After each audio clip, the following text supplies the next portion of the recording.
উসমান তারিক বল ছোড়ার সময় হঠাৎ করে যেমন থমকে যান, তেমনি হাত ভরে উইকেটও পান। কলম্বোর ধারাভাষ্য কক্ষ থেকে সেই সূত্র ধরেই তার নতুন নাম ডিলায়া, ডিলে থেকে ডিলায়া। তবে তার হাত কি বল রিলিজ হওয়ার আগে 15 ডিগ্রির বেশি বাঁকে কিনা, সেই আলোচনায় ঘি ঢাললেন ওয়াকার ইউনুস। আইরিশ ধারাভাষ্যকারের দেওয়া ডিলায়া নাম তিনি বদলে দিলেন ঢিলায়া। না, নামিবিয়ার বিপক্ষে অবশ্যই ঢিল মেরে উইকেট পাননি উসমান তারিক। রীতিমতো রহস্যের সাম্রাজ্য গড়েই তিনি 22 গজে নাচিয়েছেন নামিবিয়ান ব্যাটারদের। এই ডিলায়াকে ঘিরে যে বিস্ময়ের বলয় সৃষ্টি হয়েছে তা অস্বীকার করার উপায় নেই। তাই তো ইংল্যান্ড কিংবা পাকিস্তানের প্রেক্ষাপটে তারিকের নাম কি হতো সেসব নিয়েও চলছে আলোচনা। তবে যা নিয়ে আলাপ হওয়া উচিত, উসমান তারিকের উইকেট শিকারের দক্ষতা, সেটা নিয়ে হচ্ছে না কোনো প্রকার আলোচনা।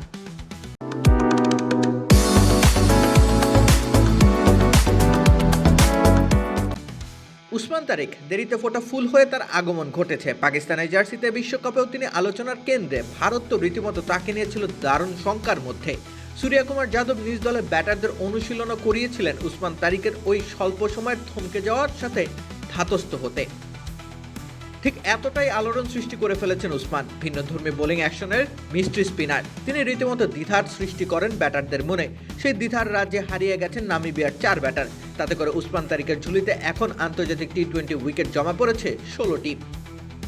মাত্র 6 ম্যাচের টি-20 ক্যারিয়ার তার। এই সময় স্রেফ 22 ওভার 1 বল করেছেন তিনি, অর্থাৎ 133 বলেই তিনি 16 বার ব্যাটারদের পাঠিয়েছেন সাজঘরে। সেই বিচারে তার স্ট্রাইক রেট দাঁড়াচ্ছে 8.3।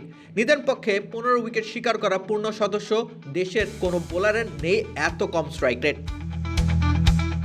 ধারাভাষ্যকারদের হাতে নিশ্চয়ই থাকে সকল পরিসংখ্যানের হিসেব নিকেশ। একজন খেলোয়াড় যখন তার ভিন্ন ধর্মী সত্তা নিয়ে পারফর্ম করে যান, তখন স্বাভাবিকভাবেই তিনি আলোচনার কেন্দ্রে চলে আসেন। তাকে সাদরে গ্রহণ করার জন্যই দেওয়া হয় ডাকনাম। এটা বিশ্ব ক্রিকেটের পরিমণ্ডলে নিজের আলাদা অস্তিত্ব তৈরি করার উপহার। ডিলায়া নামটা উসমান তারিকের সেই উপহার। রাকিব হোসেন রুম্মান, খেলা 71।